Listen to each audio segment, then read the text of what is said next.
Yay. I'm so excited for this. This is so good. Oh, so good. Me too. Okay. So, hello everybody. My name is Stacey Tiro, and this is Changed for the Better, the Power of Arts in Education. I'm Stacey Tiro, a high school performing arts teacher for over 25 years. I've taught a lot of amazing people. Now that so many of my students are adults, they'll teach me how, through the lessons in my classroom, they have been changed for the better. So I am excited. This is episode 2. And I am sitting here with another one of my all-time faves. This woman is a extraordinary dancer. And she, seriously. I mean, you have to admit you were one of the best that crossed through my Thank you. Wow. Oh no, like 100%. 100%. I am very excited for this conversation, and she's gracing us with her love and her joy. So I guess we'll just kind of get right to the first question that I have, which is, it's easy. And it's simply, what is your name, the year that you graduated, and what do you do now with your time? Okay. Well, my name is Emily Dowd, and I graduated in 2015, which feels like forever ago. And currently I am a little mix of everything. So self-employed, also have I'm into like crypto investing, as well as looking into maybe like other things. Like I love to cook, I love to bake. So I'm looking to see like what I can do with that. So basically I'm trying to like, find something else, find little things here and there. Yeah. Well, you and Elijah, your husband. Yes, my husband. It's crazy. It's crazy.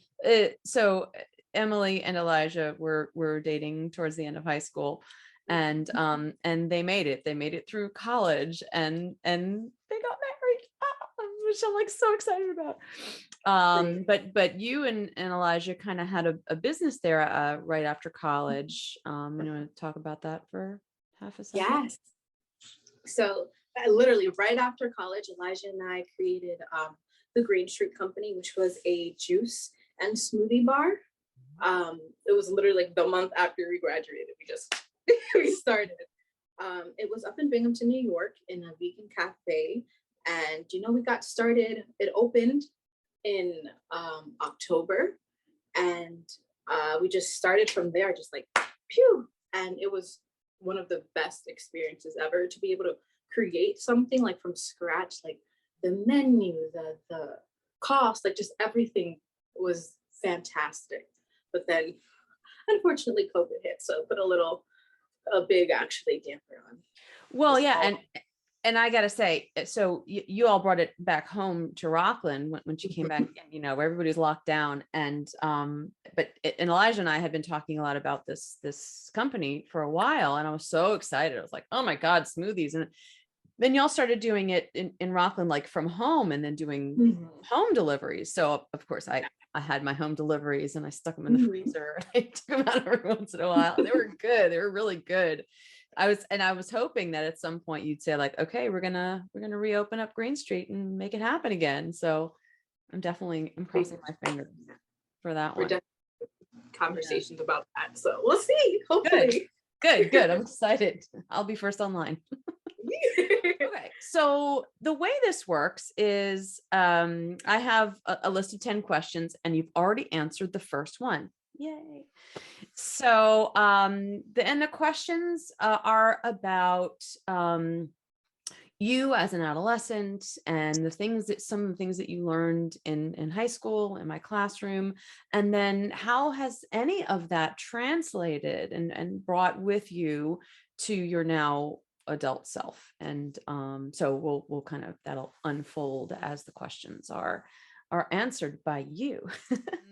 So let's go with question number 2. So using your adult brain, I am now an adult, I'm an Emily. adult. That's am I? Yeah. Yes, you are. Yes, you are in the world of adulting. So using your adult brain, describe your adolescent self, your teenage self. Right. I would using my adult brain. Yeah. I would definitely say as a teenager, I was a little, not necessarily self-absorbed, but everything was so personal. Like I would take everything so personally, or like everything was about me. So like if something happened, I would just be like, oh, this is the end of the world. My shoelace is untied, like something like dramatic like that. And that wasn't it. Like, so, and I also see that now actually in like today's teenagers. That's what helped me realize it. Like with my younger cousins, I see how like it's all about them. So they come to talk to me and they're like, so yeah, this happened, this, and this, and this. And I'm like, I'm fine too. I'm doing well. But that was me as a teenager. So everything was just about like me. Like I, of course, I've thought of people, but like everything like centered like what was happening to me in my own head. Yeah. And I feel like I didn't take as much thought to like how other people felt. For example, like my mom, I wouldn't, if she was struggling with something, I wouldn't notice it perhaps per se, because I was just involved with my own thing. Like, oh, I have troubles. This is number one. Like, I just need to focus on myself instead of like, hey, look, my mom or my friend is, she's going through something. So for sure, I definitely would say that was teenager. And you say that, and that is like precisely the adolescent mode, right? I mean, I've been teaching adolescents for over 25 years, and that's where their brain is. Like that's where the average teenager's brain is it's on the self. It's like this sort of, I call it narcissistic, not in a like a negative way, but like that's just like where they're programmed. That's just where they're wired at that time. So I want to know how you guys look back on yourself and like what are those the characteristics that you perceive that you had, and or how did you interact with the world? So it's really kind of interesting that you bring that out, because you're not wrong. All teenagers, all adolescents are like that. Any other ways that you might describe yourself that was things that were important to you, things that you took? Oh, heart? Yes. I was extremely shy and quiet. Yeah. I'm still a little shy now, but I was like mute. Like I wouldn't speak, I wouldn't share how I felt or just really anything about myself. I think for some reason I felt like if I shared parts of myself that people would judge, or they would they would maybe use it against me in a way. But I definitely was very, very shy. I remember that. Yeah, I wouldn't speak sometimes. It would make me nervous too. Yeah. Well, you didn't. And so, as a teacher, I was like, oh, Emily, tell me something. Talk to me. but where your heart came out was on the dance floor. Like that's where Emily's, like all of Emily's personality just like exploded, because you didn't have to say anything. You just moved it and it was there. And God, it just, if I look back at videos, like sometimes videos come up on my phone, like from the Mambo scene and all that, and from West Side Story, and I'm like my eyes just like go right to you, like every time. What was something that happened in the studio, in my dance studio, that helped you to manage or to like regulate your adolescent self?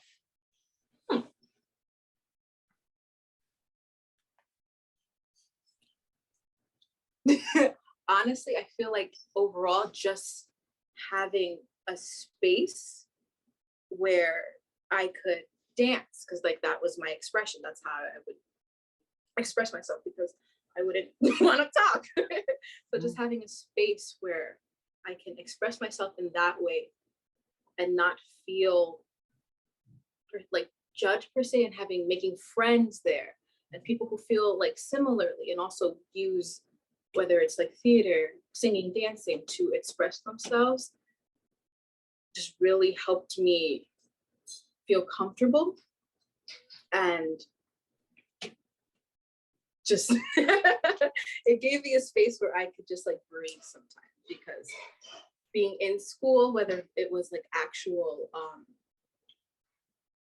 school work or socializing, like the social life of high school was a lot. Like that's a lot. And keeping up with like dumb things back then, you know, like trends and like, you know, trying to be whatever hip, Social politics and you know, yes, all Yeah. of that. Yeah. It was a lot. So actually having a space where it felt like time froze, you didn't have to think about homework per se, or your friends, or like a crush you had, or whatever. It was just a place, you know. So I think just the overall togetherness was really, really helpful for me. Yeah. It just helped me, you know, Yeah. just clear my mind. I could breathe. I wasn't Exhale. anxious.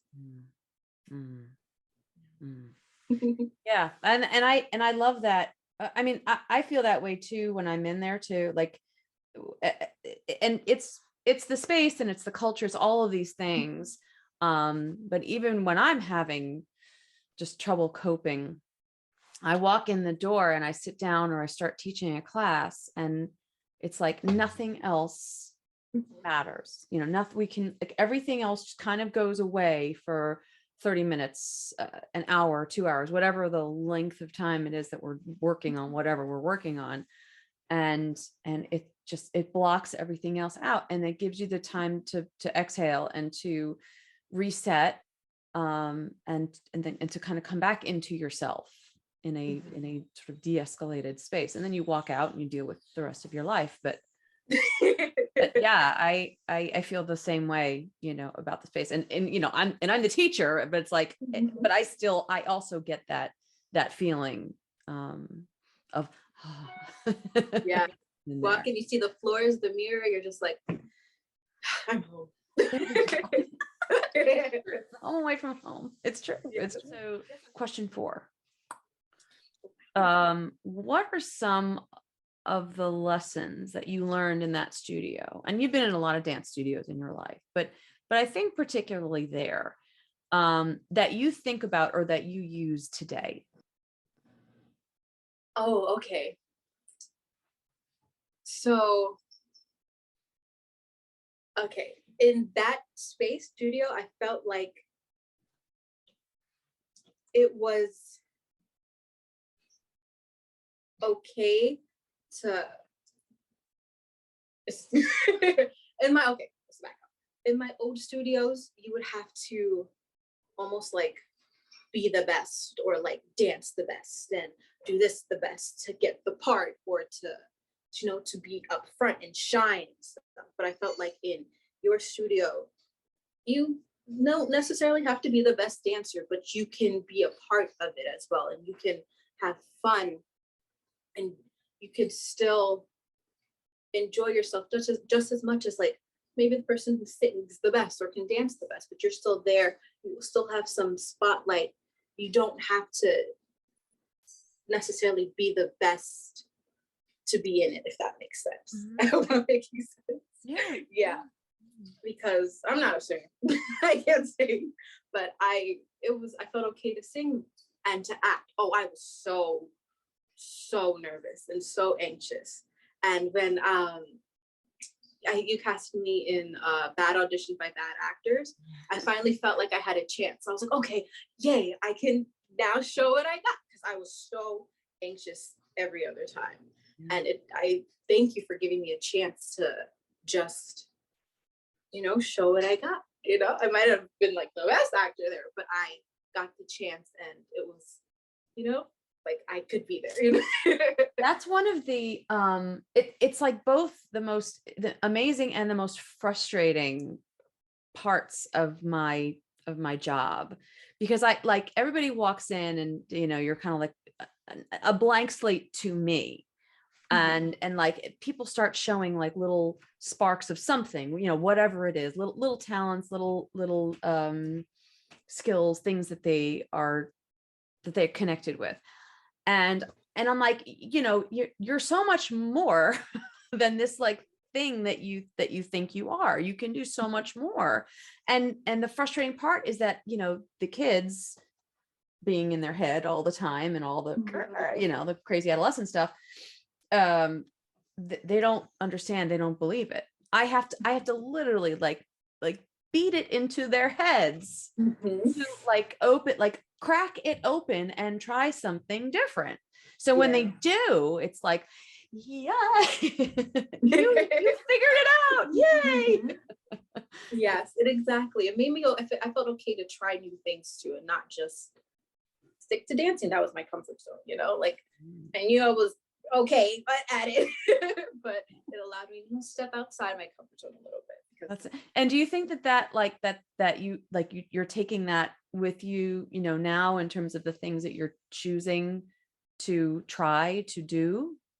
Heck yeah. I feel like I'm not as afraid to go out for things that might have made me a little nervous, because the auditioning process to me is nerve-wracking, you're throwing it out there. So yeah. So after high school, it definitely helped me just go out for something like auditions or something that might have made me nervous to do. Like opening a business. Yes. Exactly. I might have been like, oh, no, never mind. Let's go back to my safe zone and let's do something that's not so scary.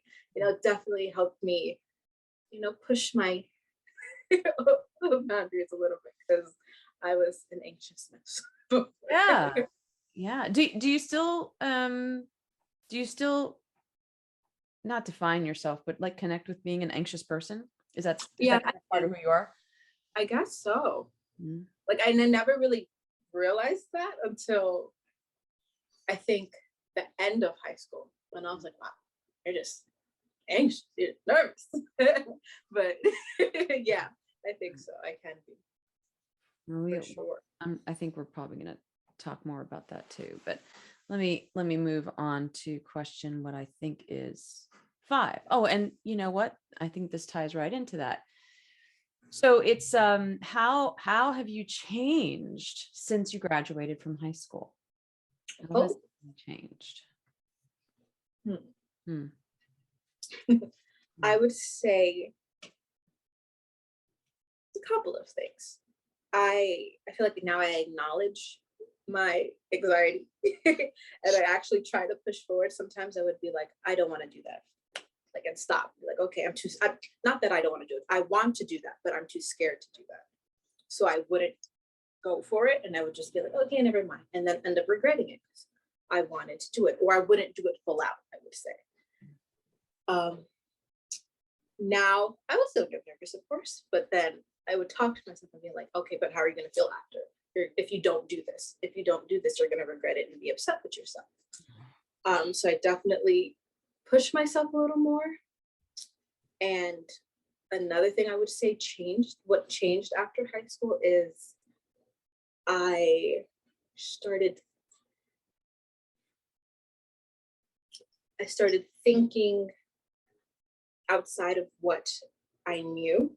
Mm-hmm. So like I grew up learning a certain way, I guess, or knowing certain things from my family, family and growing up with certain friends. But like, as I went to college, I met completely different people from different walks of life, which changed a lot of the way of what I assumed, I guess, about the world. Mm-hmm. And also, I think I was just a little gullible. So like, if someone in my family would tell me something, I would be like, okay, that's the way it is. But no, half the time, no. If someone in my family would say, oh, the sky is purple, I wouldn't even look up. I'm like, yeah, the sky is purple. But I'd be like, Well, no, I see it as yeah. A little bit more of a critical thinker in our midst. Yes. Yeah. Yeah, for Yeah. sure. Okay, so now you're in your adult brain and your adult body. So what would your adult self tell your high school self now to help ease the way, to help what would you tell yourself then? To honestly, to stop stressing about the little things that you're not even going to remember about now.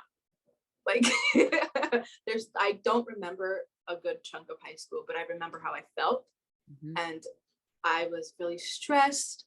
I was extremely anxious about things that I don't even remember why I was anxious about now, but I remember how I felt. So like, if I think back to high school, I sometimes get like, oh, well, that didn't feel good. That didn't feel good. Right. So I would definitely tell myself to just, like, this is just a 4-year period of your whole entire life. Like, it's not that serious. Like, you're dramatic.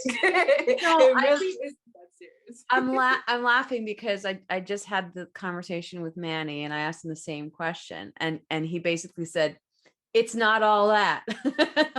So like, I feel like that's going to be a running theme for this question is like, it's just like, relax yourself, like calm down. Yeah. Like, calm down, relax yourself. This isn't your whole life. Like, when I was a teenager, and I feel like many teenagers are like this, everything is like, it's like your whole life. Oh my goodness, if I don't know, get this homework in, the colleges are gonna see this and not accept me. Like, it was very like in the moment, like, you have to do this. And yeah, I would just say calm down. It isn't all that you think. You're gonna be okay. Yes, you're going to be okay. Yeah. And I felt like I had to figure everything out already in high school, like what I wanted to do when I get to college, or like as a profession. And I was like, I don't know, like, it was a lot. I think, you're more comfortable now with not knowing and not being in control of everything. The anxiety, I think that comes from feeling so out of control and not knowing what to do with yourself about it. And so that just makes all that stress. And I think, as we get older, we're like, I'll know eventually, maybe. Yeah. Maybe I'll figure it out. Yeah. And if not that, well, maybe it'll be this. Yeah, why not? Dabble in a couple of things, figure it out. You don't need to, the first thing that you do doesn't need to be, everything. That's right. So it's all experience. It's all your body of experience. Let's go to number 6. Oh no, number 7. Oh my God, number 7. Wow, we're like blowing through this. So, okay, what is something that you are grappling with now? Something that like you're couple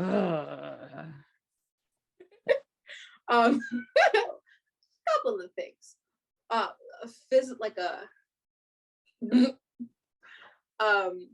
I guess a physical thing is like student loans. Like, oh goodness, I went to college, get a job, now pay off all that money you just paid in college. It's like, okay. And I knew that going in, but now I feel it, if that makes sense. I feel it. For sure. Another thing is, we just said it, like what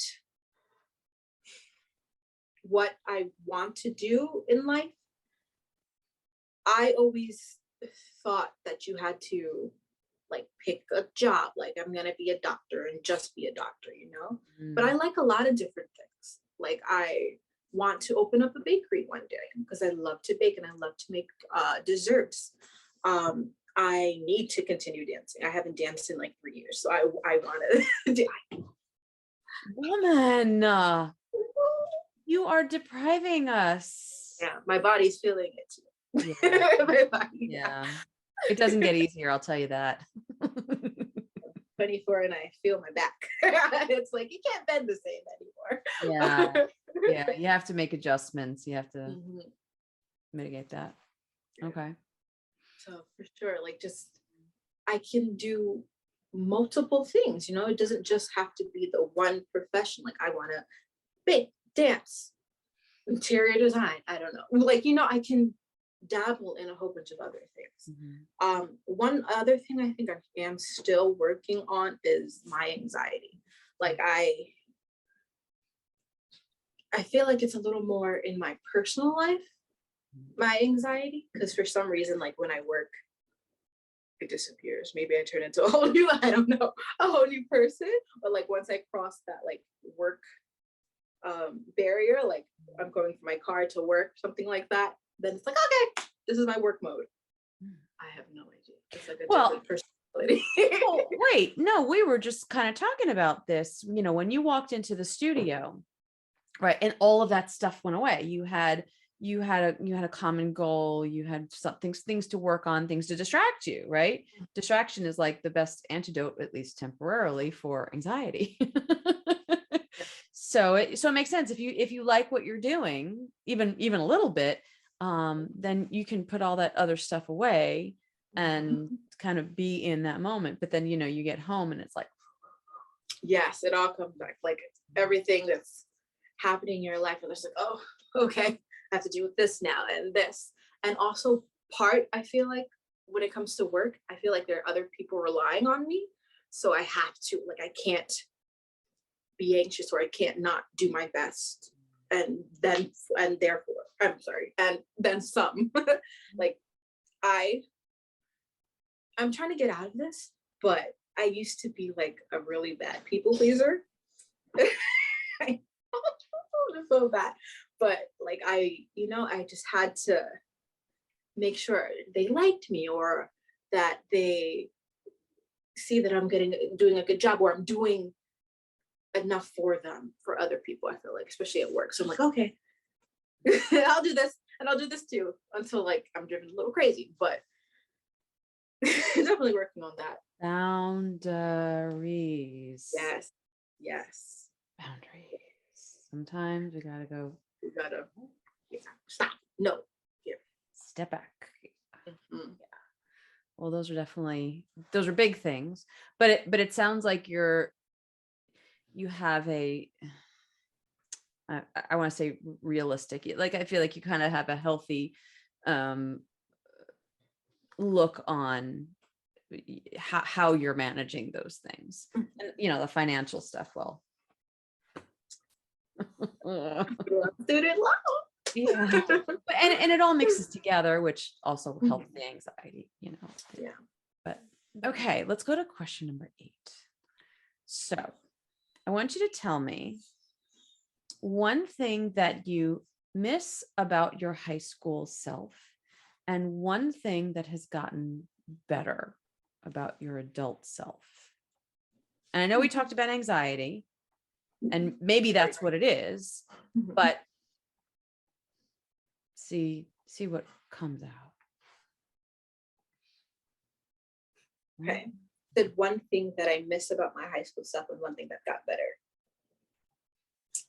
What do I miss about my high school self?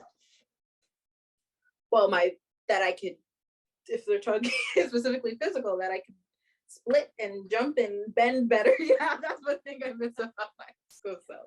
But I was way more flexible. But also,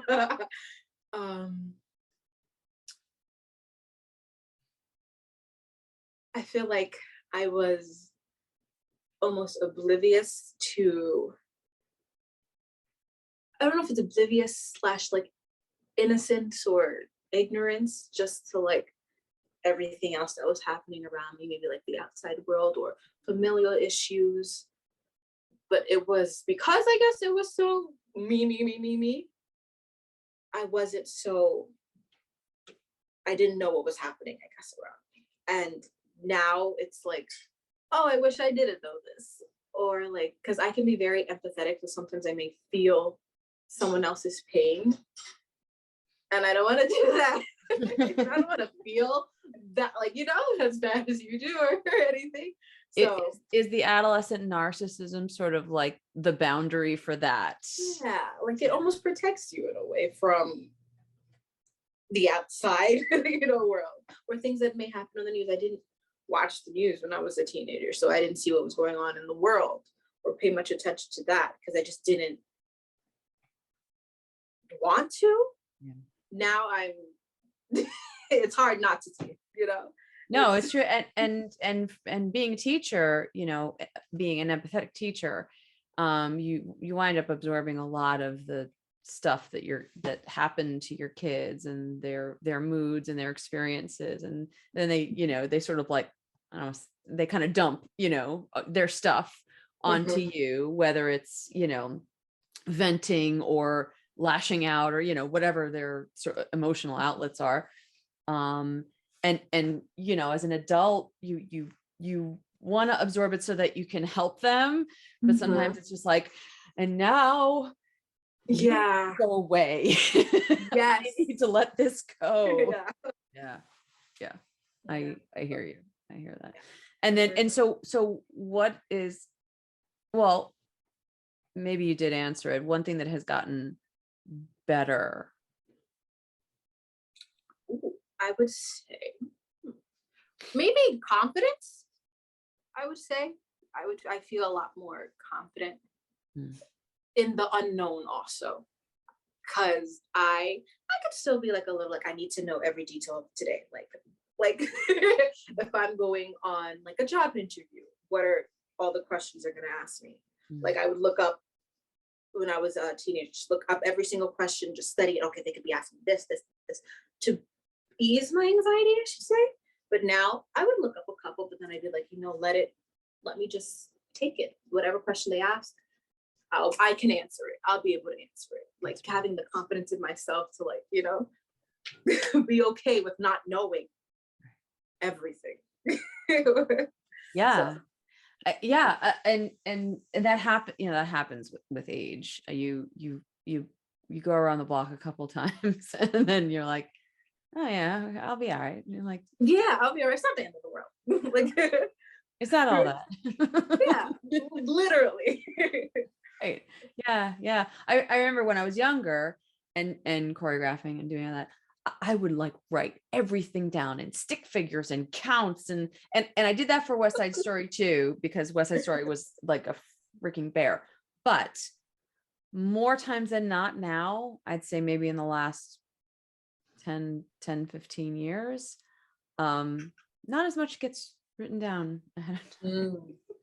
And I don't think it's about, you know, not being prepared, you know, talking about like needing to know all the parameters, you know, that are involved, but that there's a space for being creative on the spot, like being like feeling the thing and being able to make it happen, whether it's a job interview or, you know, preparing for something, whatever it is. So that comes with age and time. And number 9, this is a big one. So if you could give a piece of sage advice to high school students now, not just yourself, but like high school students in general, what would it be?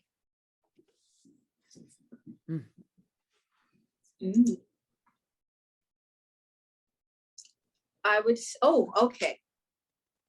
say, honestly, you won't remember half the things that that are happening actually to you right now. You won't remember. It's not that serious in that, like in the future, it's not, some of the things will not affect you as you think they will in the future. It isn't that serious for sure. Like, don't, honestly, it feels like it's the world right then and there, but it's not. You will move on.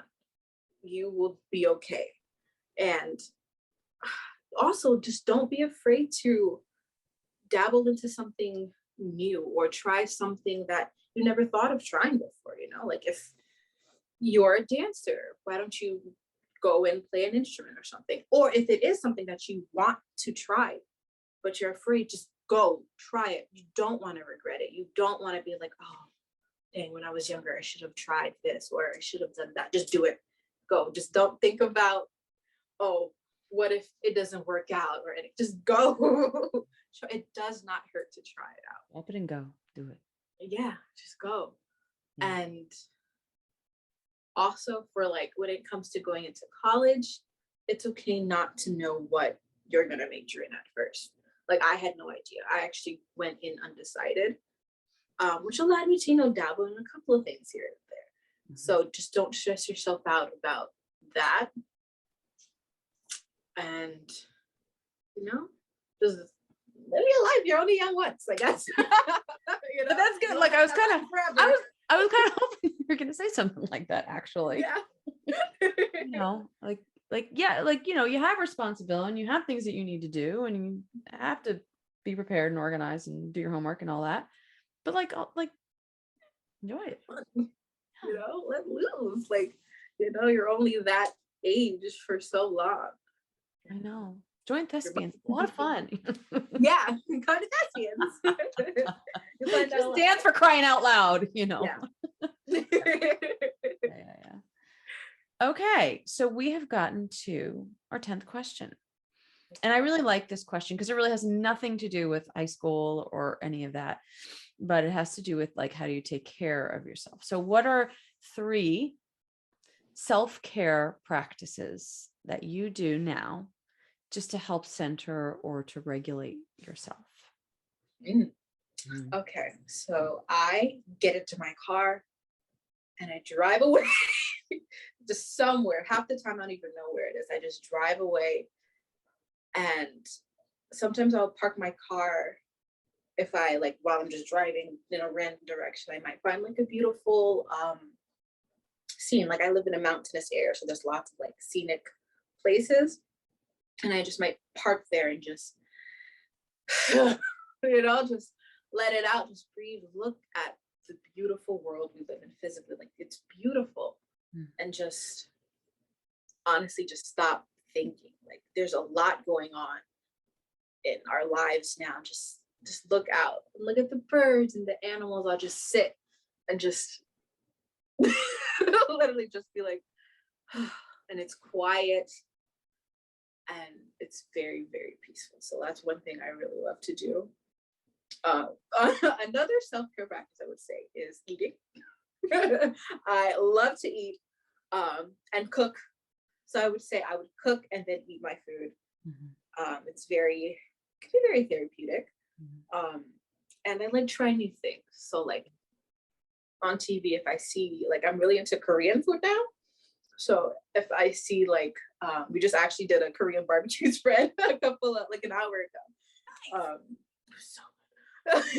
But something like that, I'd be like, okay, I have to get this up. Let me do it. And it will just like release any tension I might have or any bad feelings or thoughts. It'll just, you know, just I won't even think about them, you know. And let me see, a third thing. I think a good bath. A good bubble bath. Yeah. A good bubble bath is good. Good. That sounds really good. But that means I have to clean the tub. Yeah. Well, this is amazing. This is amazing. Well, I have to say, I think you've spoken more words to me in this last 45 minutes or so than I've heard you speak in 6 years. Like, but it's glorious because I can, and this is another reason why I wanted to do this, was to, you know, adolescents are very guarded, right? You see who they are, certainly, but you see, I feel like only a piece of the potential of who they're going to be. And since I've stayed connected with so many of you and kind of seeing how like in like sort of dribs and drabs, how you're like growing up into adults, I wanted to start having like, I don't know, real conversations about that process of growing up. And you know, and we're still growing. It doesn't matter how old we are, we're still growing, we're still, you know, figuring our lives out. But it's nice to see this piece of Emily that's just absolutely like flourished and blossomed in personality, and you know, seeing more of like your exuberance and your love of life. It's a beautiful thing, and I thank you for sharing that with me, for for being able to like give of yourself in that way. Thank you. Yeah. You gave me a space where I feel like I'm comfortable enough to, just blah after 6 years. That's the idea. That's the idea. Well, I guess we have come to the conclusion of episode 2. Emily Dowd, dancer extraordinaire. And now, yes, you have to get back into your dance classes. And yeah, that's that I have to. Like, I'm not living if I haven't danced. I don't know what's wrong with me. It's been too long. Yeah. And it's gonna hurt, I'll tell you. I can feel it. I just got to move here and there. Like, I think I tried to do a leap the other day and I didn't get off the floor because I think I like pulled something. I was like, yeah, no. Ease your way back into it. Come back to gymnastics. Yes. I had my sister's wedding. That was like the whole last year. So well, okay. No, but I just want to tell a quick story before we part. So what people may or may not know, I'm an adult gymnast. I have this geriatric gymnast thing. I have a blog about it, blah, blah, blah. So I train at it's a gym called Flippers Gymnastics in Ramsey, New Jersey. I've been flipping since I'm like 36. It's like 14 years. So I took it up, as an adult. Okay.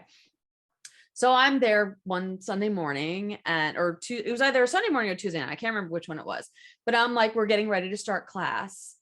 And I look like towards the door and I see 2 people who I know. And I'm like, but it's like, like out of place. Like, you're not supposed to be here. I was like, are you kidding me? I screamed so loud because it was Emily and Elijah walking in the door, and I don't think you had any idea that I trained there. Oh no, yeah. Oh, you did? Yes. We were like, Tiro goes here. We want to do gymnastics. Let's go. And I was like, oh my God. And the people around me were like, what happened? I'm like, oh no, it's okay. I know them. They were my students. Like my head just like exploded. It was beautiful. I was so excited. Yeah. So you need to come back and so we can like jump and play and train and then be sore the next day. Yeah. But it's a good soreness, it's that workout soreness. You're like, okay, I just learned a new trick. Yeah. I can do a handstand. Woohoo! Right? I just did a flip on the trampoline. Yeah. That was a dream of mine my whole life. I've always wanted to do gymnastics. Yeah. Well, guess what? Come back to the gym and then I'll. Oh, yeah, for sure. I got you. Okay. So thank you once again for joining me for this 45 minutes. And I can't wait to get this up onto YouTube and show the world this amazing person that's sitting in front of me. Thank you for having me. Oh, I love you. Mwah. I love you too. This is wonderful. Yay. Well, stay tuned for episode 3. I'm not going to reveal who that is. I know who it is, but I'm not going to reveal who that is yet. All right. Yay.